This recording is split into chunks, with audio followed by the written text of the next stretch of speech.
All right, good morning, everyone. My name is Beth, and I'm from the Education Alliance. The Alliance exists to mobilize business and community partnerships, and we are very passionate about career readiness. And that is the idea behind our work-based learning series. And we are very happy to have Erica from West Virginia American Water with us today. And before I hand it over to Erica, I just want to ask that during our time today, we hope that you will ask questions and engage with us in a discussion. We will be stopping from time to time in order to give you a chance to ask questions and have some interactive discussions with each other. So, with that being said, I'd like to turn it over to Erica from West Virginia American Water. Good morning, Erica. Good morning.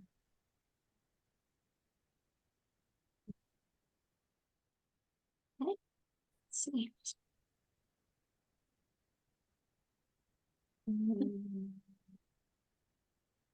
Okay, you can share your screen. There you go.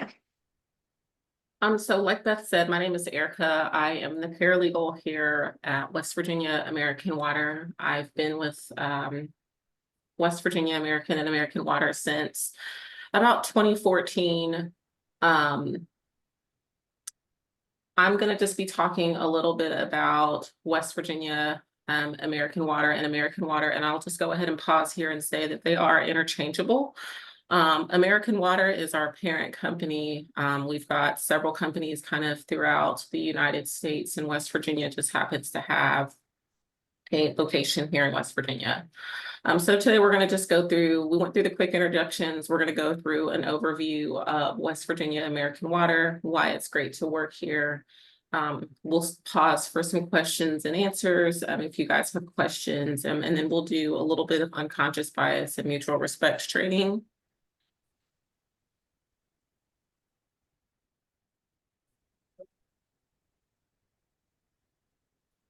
So as I mentioned, West Virginia American does fall under the American Water umbrella of companies.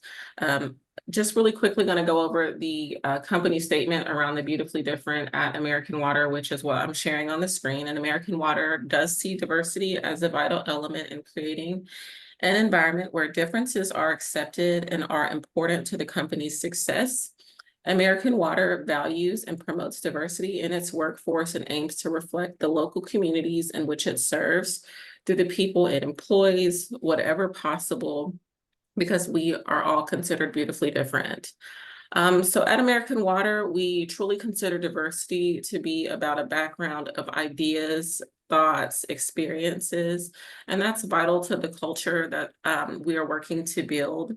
We think that it is important to create an environment where differences are embraced and everyone feels free to engage and included, because that makes our work safe.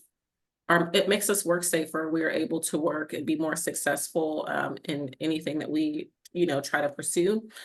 We encourage, honor, and celebrate differences in our employees, including but not limited to race, ethnicity, gender identity, expression, spiritual practices, age, nationality, military or veteran status, physical or mental or intellectual disabilities, our learning abilities, your education, your personal styles, and that just is to name a few. Again, diverse employees make us more successful in serving our very diverse customer base across the country. And we want to foster an environment where people can work safely, both physically and emotionally, because it helps people to generate ideas and it provides a better experience for our customers. And it makes a difference to the people that take service from West Virginia American. So West Virginia American Water is the largest water purveyor in the state. We have approximately 320 employees and approximately 565,000 people that we serve. We're located in 365 communities and we serve 19 counties actually 20 counties now. This map is a little bit dated, but we did just complete an acquisition in the Eastern Panhandle in Jefferson County, so we can up that to about 19 counties. We've got 8 water plants, 2 wastewater plants, and we produce about 50 million gallons of water a day.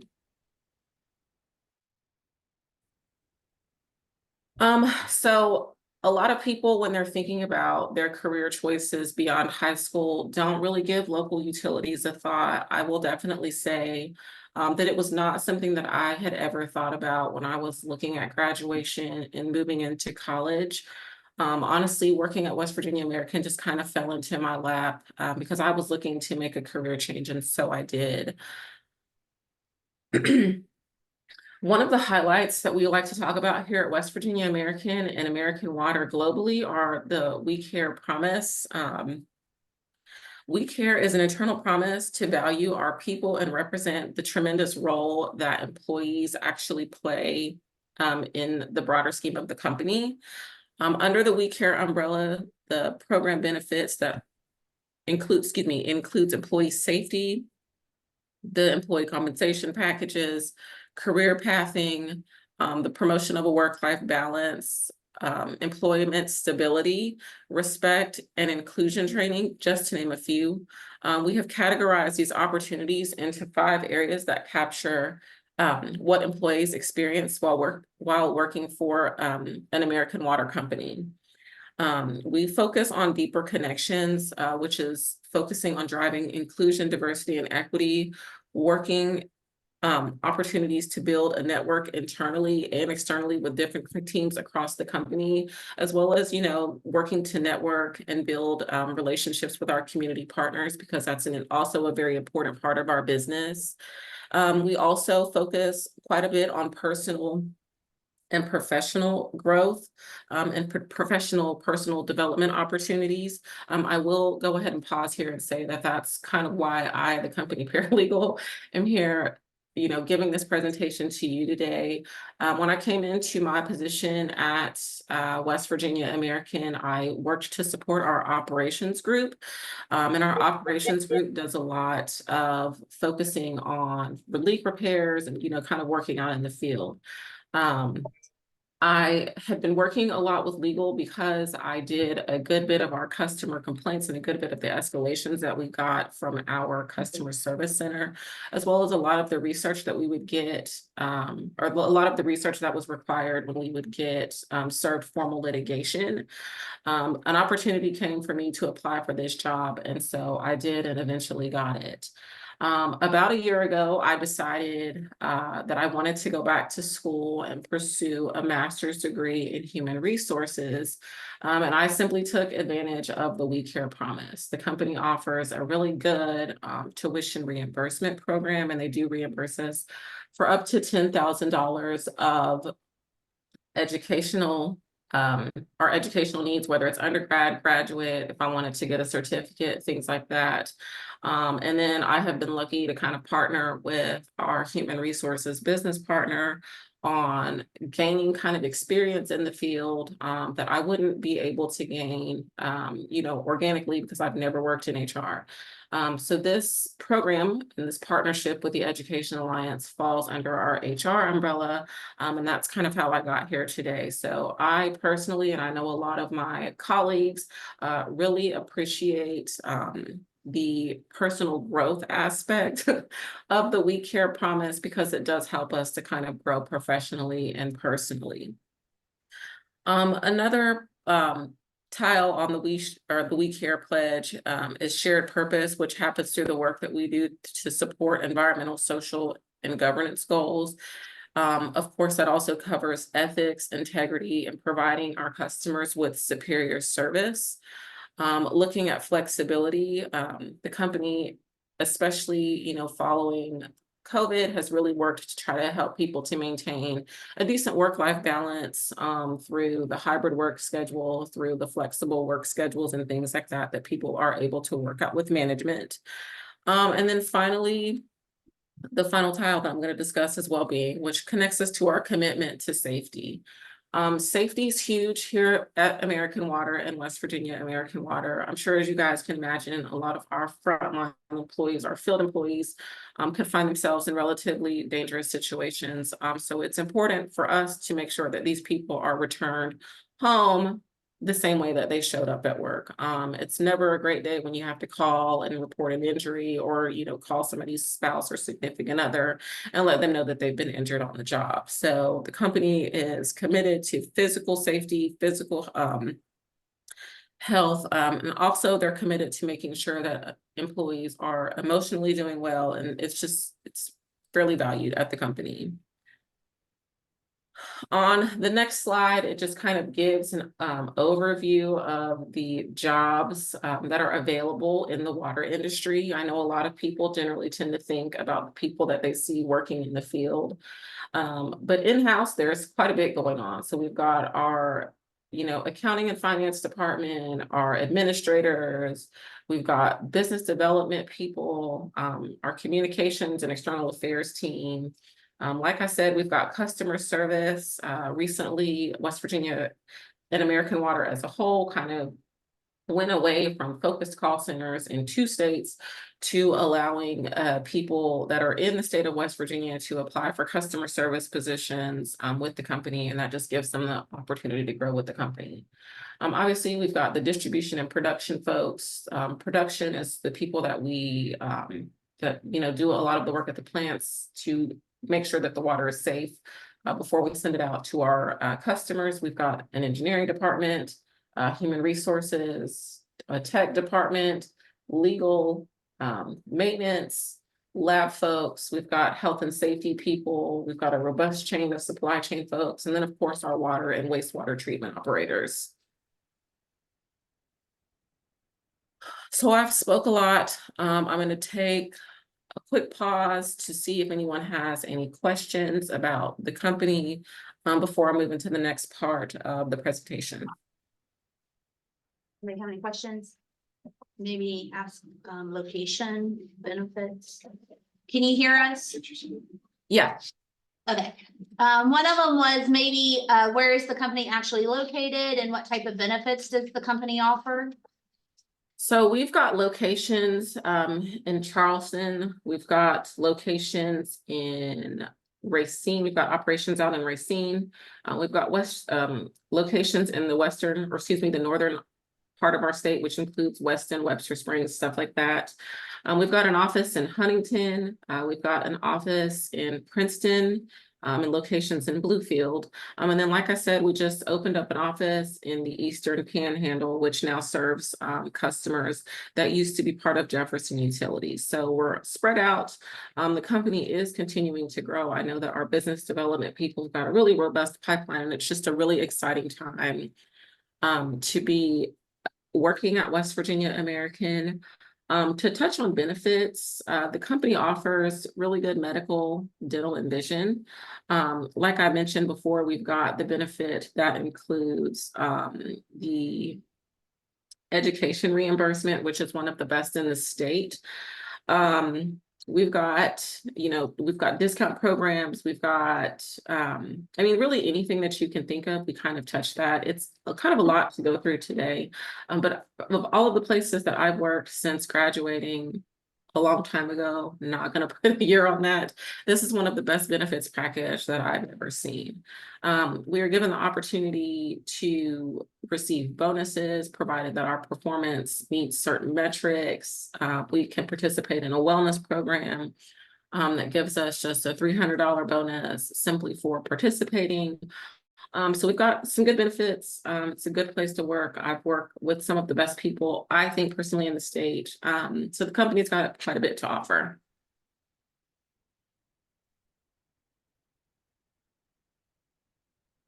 Any more questions? They were wanting to know the average salaries or the starting pay for entry level. So it's honestly going to depend on which portion of the business that you go into. I think when they initially brought the customer service group in, and when I say customer service, I mean true phone customer service folks. They are taking calls regarding bills, water outages, people needing payment extensions, just really kind of anything that you can think of on a customer service perspective.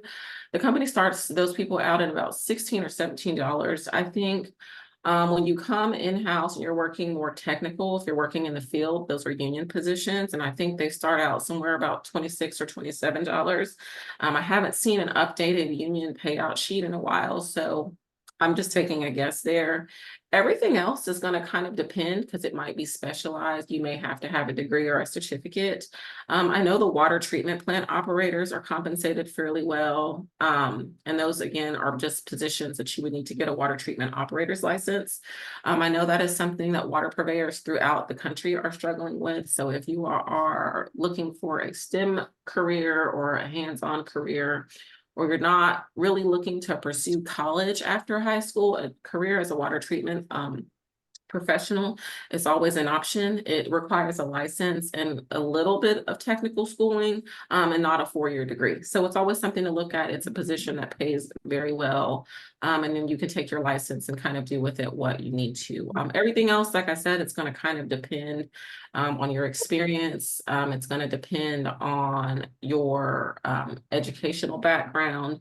And we've got some really good paying jobs at the company, especially if you're kind of moved off into accounting, if you're in our rates department, if you're in our finance department, things like that. So we've got something for everybody. I think that the pay, especially for this area, is pretty good. So I'm always going to be promoting that people look at careers in the utility industry.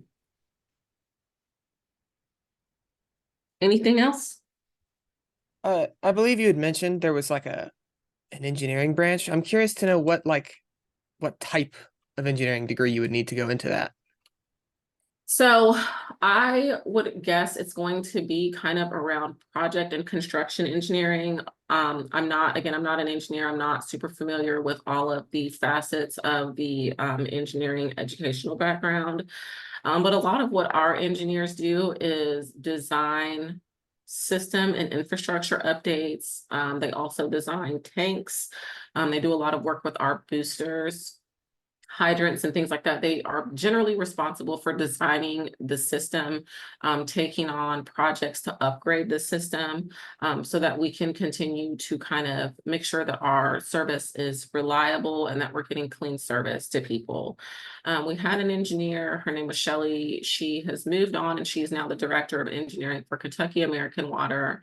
That was responsible for all of the upgrades to our Kanawha Valley treatment plant. I'm sure that you guys can imagine we are subject to a lot of strict rules from the EPA, the BPH, the DHHR. And so we also often have regulatory requirements that we have to meet. And so there was just a full new water treatment process that had to be kind of put together, and our engineering department would have been responsible for something like that. Kind of the last thing that I'll say to touch on engineering is West Virginia, I think in the last 2-ish years has seen quite a bit of uptick in road construction. Our engineering department is responsible for working with the Department of Highways on main relocation projects. That again goes into system design. So that's just another thing that we kind of touch. And again, like I said, we're collaborating with community organizations and state government organizations all of the time. So those are just some of the things that our engineers get into. I know at some point through this program, and maybe not particularly with this school, so maybe that's something that we can look at in the future. We do calls with different people throughout the business, and they kind of talk about what it is that they do. And we will spend some time talking with engineering, or we'll have the opportunity to spend some time talking with engineering. So I don't know, maybe that's something to think about for the future. But yeah, our engineering department touches quite a bit of the projects going on in the state.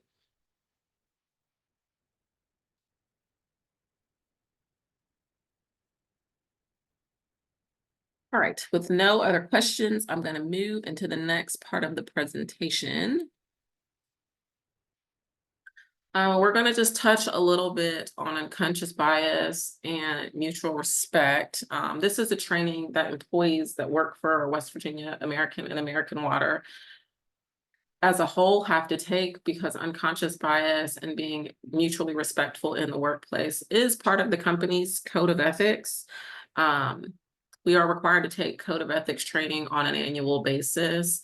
And these are the kind of things that help us as employees meet our personal metrics so that we can be eligible to get a bonus at the end or the beginning of the year. So just really quickly, after completing this quick training, you should be able to define what an unconscious bias is and what the implications of unconscious bias are. You should be able to differentiate the types of biases, and you should be able to understand mutual respect.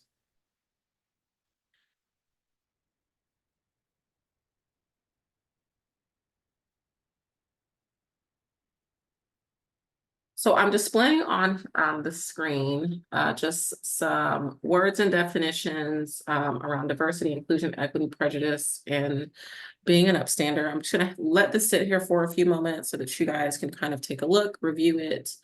And then I'm gonna ask you guys to match the word with the definitions.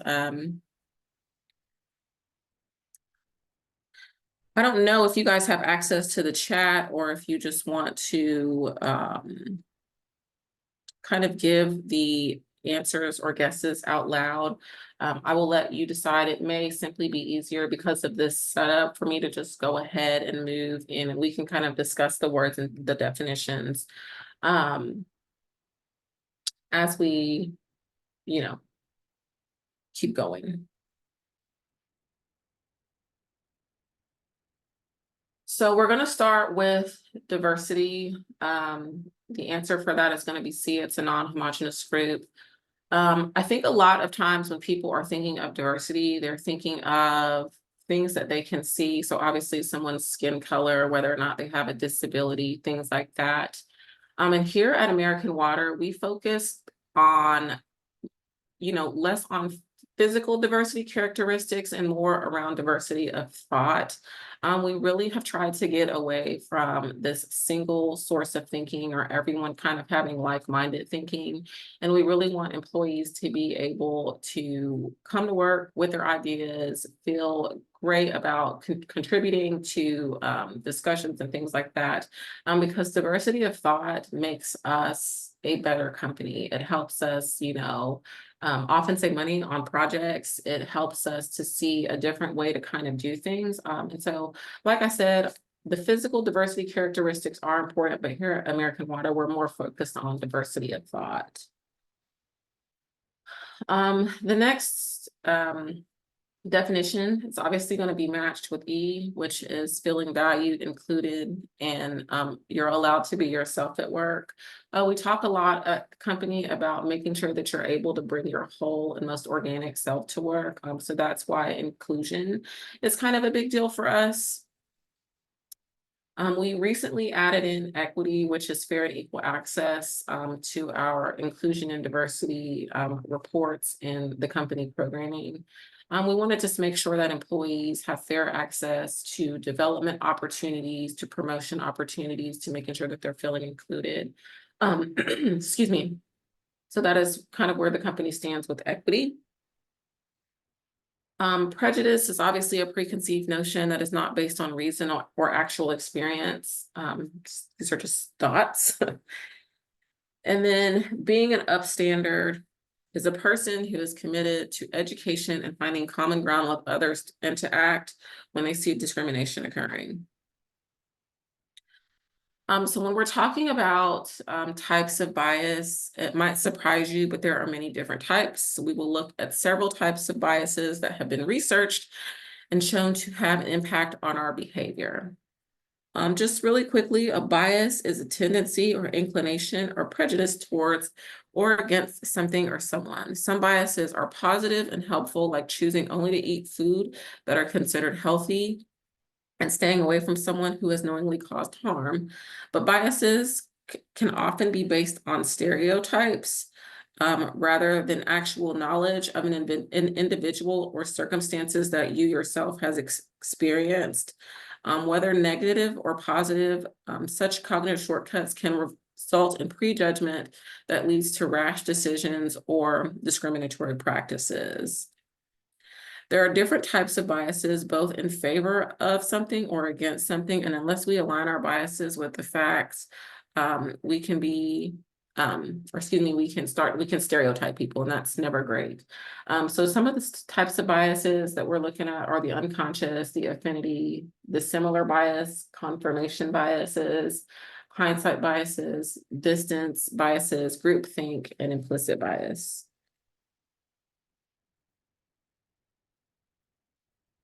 An unconscious bias is a part of the mind that is inaccessible to the conscious mind, but often affects behaviors and emotions.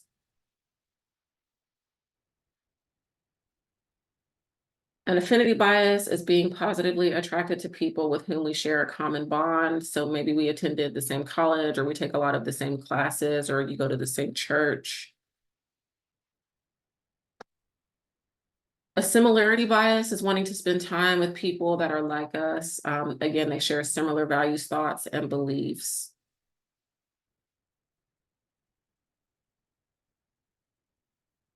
Excuse me, a confirmation bias is seeking out someone that will confirm our pre-existing beliefs. So, that's the opposite of someone that's going to challenge you. A hindsight bias is, goes with the I knew it all along. A distancy bias is nearby is better than distant. So recent is better than long ago. Groupthink is our desire for belonging, overrides our rational thoughts and decision making. An implicit bias is implied, though not plainly stated, otherwise known as the bystander effect. Implicit bias refers to the attitudes or stereotypes that affect our understanding, actions, and decisions in an unconscious manner.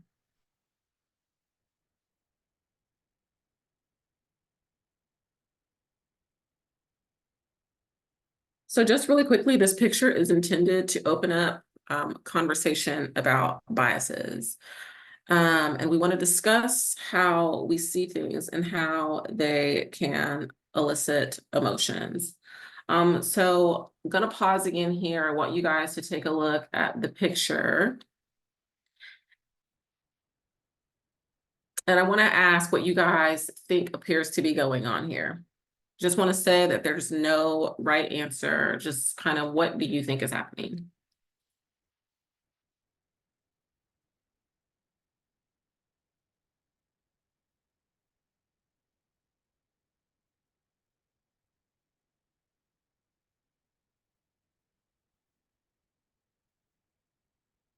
I'll go ahead and say, I personally think that this is a conversation maybe between two coworkers, and we've got a third coworker that has kind of walked up towards the end of the conversation. My assumption is that she appears to be being a little bit nosy. But because I'm not there, I don't know. And so that's just an example of my bias. I'm assuming that this woman is being nosy. I have no idea what was going on prior to her walking up or prior to my perception of her walking up. So that just kind of points to a little bit of bias. Hey, Eric, I just want to stop you there for a second. I think it looks like maybe they are no longer on here. I'm not sure what happened. That's why I don't think you got a response, but let's just keep going. And, because we are recording and they can watch it back later. So just wanted to make you aware. I think it appears that that's what's happening. So you just keep going. Just want to let you know that they might not be answering back. So, sorry about that. No worries. Okay. So understanding the impacts of our micro behaviors, that's just going to kind of go over the tiny unconscious things that we say or do.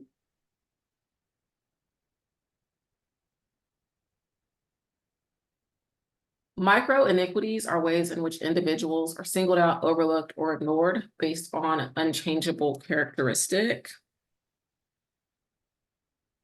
Examples of the micro iniquities include the leader says good morning to everybody but one person, or managers repeatedly ignore the existence of a colleague, a group of employees go out for coffee, or drinks after work and consistently leave out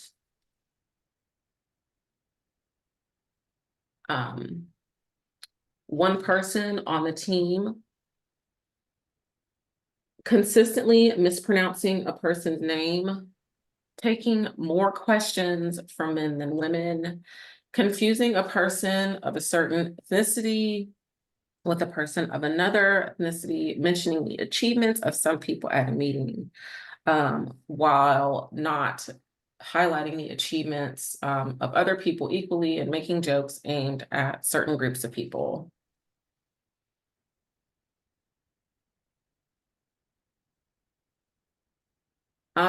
The next micro behavior that I'm going to discuss is micro messaging, nonverbal body language that may not support the words being spoken.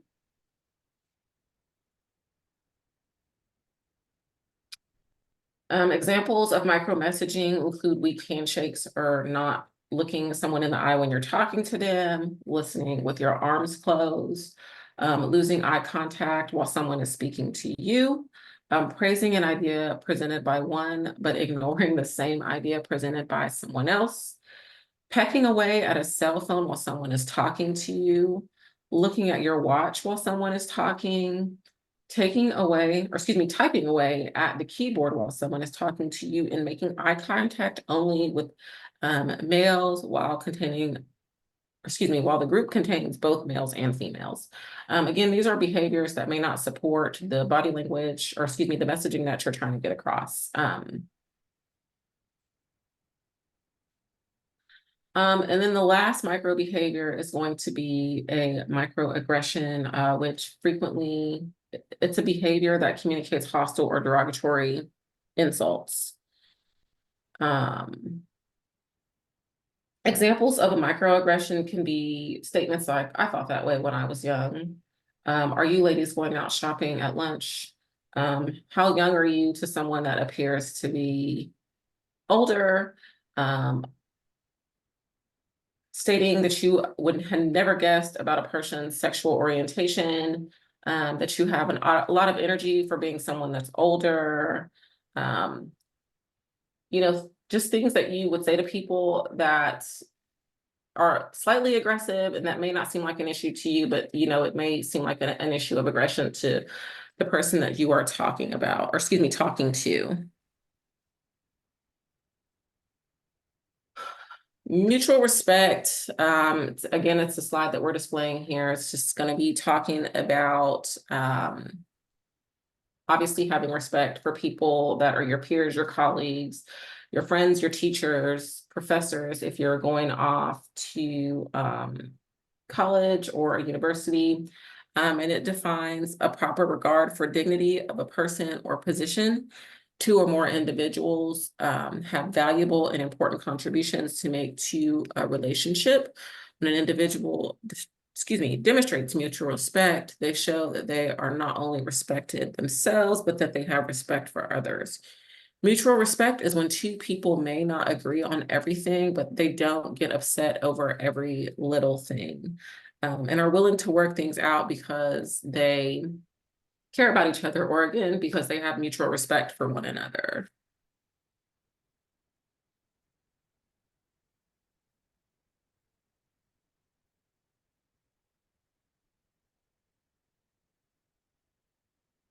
So we've been talking quite a bit, like I said, about inclusiveness, and we talk about that because again, it's something that is important to the company. I think we consider inclusive teams to be a step in leveraging the strength of diverse teams and making sure that everyone has a voice, or that everyone has a seat at the table.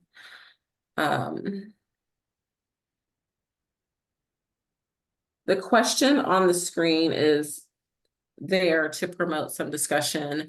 So I will ask, how would you define an inclusive team where mutual respect is demonstrated?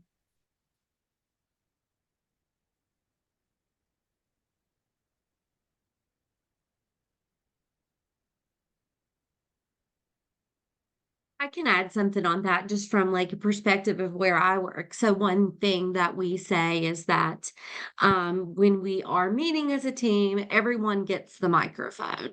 But when someone has their microphone, you sit back. So that's just a way for us to think about giving everyone their voice when we're meeting as a team, making sure that everyone gets the microphone to speak. But if you have the microphone, and it's not an actual microphone, it's just, something figurative that we use, but that way everyone gets their voice. And when we are having a discussion, everyone gets the time to talk about what they feel is important. I think that's a great example, and it kind of also reminds me of scenarios where maybe you'll be in a meeting with your friends, or you're in a meeting with, a church group, or you're in a meeting with some teammates if you play a sport. Or for me, I'm in a meeting at work. And I have never had a problem kind of using my voice to speak up, ask questions, because that is truly how you start to understand and build relationships in the workplace. But a meeting showing, or excuse me, an example of defining an inclusive team where we're showing mutual respect would be if you notice that someone in a meeting, whatever the setting may be, looks like they want to speak up, right? But they're maybe a little bit afraid to get involved in the conversation. You can just, kind of say, hey, Beth, it looks like you had something that you wanted to add to this conversation. Did you want to go ahead and speak up? And that may give, Beth a little bit of confidence to go ahead and say what it is that she wants to say. And it'll also try to get other people to kind of quiet down and let them know that Beth has the floor. So it's small things like that. Like, it doesn't have to be any real grand gestures. It's simply showing respect to a colleague, a friend, a teammate, just kind of whatever.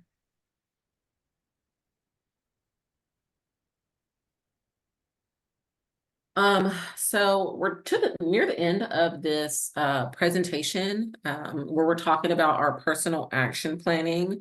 And I just want you guys to think about like 3 things that you could do differently that would maybe have an impact on people that are not feeling mutual respect, that are not feeling like maybe they're being included, or ways that you can use ideas, or ideas that you have to bring to the table to make sure that your diverse ideas are brought up in planning sessions and programming, kind of anything like that, so that you guys can go out and be successful as you look at finishing your high school years and moving into college, the workforce, or other, secondary education options that you guys may be looking at.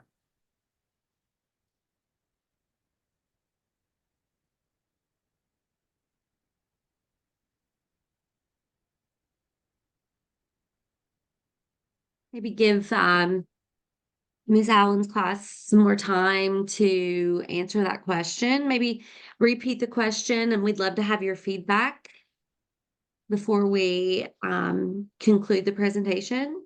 Sure, no. So it's the question again would be, what are 3 things that you could do upon leaving this session? Like I said, when we're looking at completing high school, going into college, going into trade or adult learning situations, or just going into the workforce, because that is a thing too that's widely accepted. Really want people to kind of do what they want, just things that you can do from a personal action planning perspective that will help you be considerate and respectful of people that you're meeting in these environments, being inclusive of people's thoughts when you're meeting them, and these situations, and then also being able to speak up and, using your own diverse thoughts in these situations.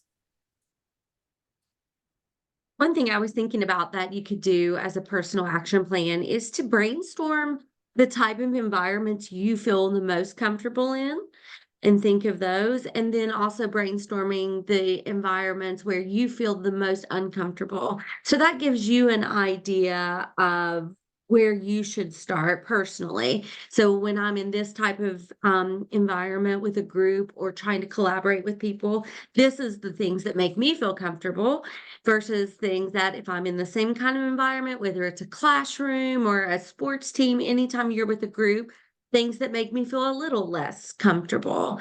So I think brainstorming those things on a personal level would really help set the tone for the things that you can personally work on, or also maybe the strengths that you have when you're in those kinds of settings. And it looks like the Miss Allen's class had says that just be open-minded to what others have to share, acknowledging good ideas, giving compliments when people of minority are sharing, invite others to participate in conversation. And that's some really good feedback from those students. It's absolutely great feedback from students. And I will say, as I've continued to kind of navigate my way post-college, working, and now in grad school, I am often reminded that I do not know everything. I do not know everything. And the way that other people may be doing something or have an idea about doing something often saves me a lot of time, a lot of work. So I love to remind people that even when somebody says something to you and it sounds absolutely insane, right? Right? The diversity of thought in these action kind of planning situations, it's a good time to pause and simply remember that you don't know everything. And so just be inviting, invite people in to share their ideas. I think some of the best meetings, some of the best kind of gadgets or roundtables or anything like that come from a group of people kind of sitting at a table and all sharing their ideas. So Yes. And I just also want to add, and Erica, you could probably reiterate this, that I know most employers, no matter where you're going to go, where you're going to get a job, there are these things called soft skills. And those are skills that have to do with the way you communicate, the way you talk, a lot of the things we've been talking about today. And I know that those skills that are just your everyday interactions with people and how you interact with people are very important when people are considering hiring you, no matter what kind of company you work for.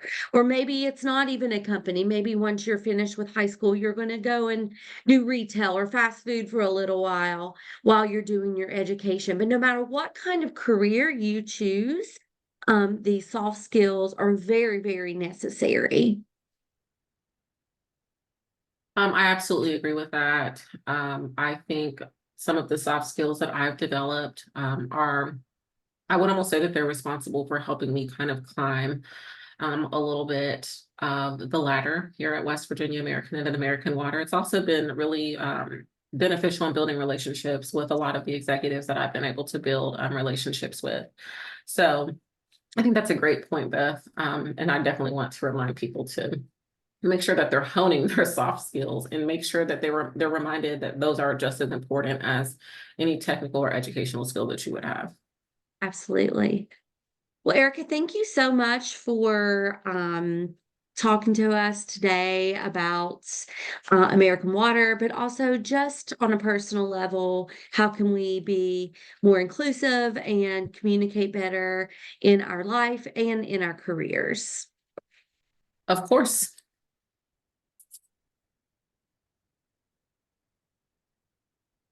Okay, are there any more questions from the schools?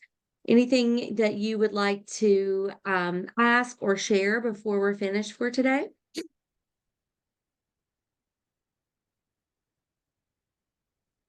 Okay, well, if there's no further questions, I would like to just say thank you to everyone for participating today. And just as a reminder, we do have calls every Monday with a different business. And if you're not on those calls live, you can access the recordings of all of our training modules on educationalliance.org/work-based learning course, WBL course. And just a quick thank you to all of our sponsors. This training module is made possible from West Virginia Gear Up, but also a variety of businesses that you can see in your screen that participate with us and give us this opportunity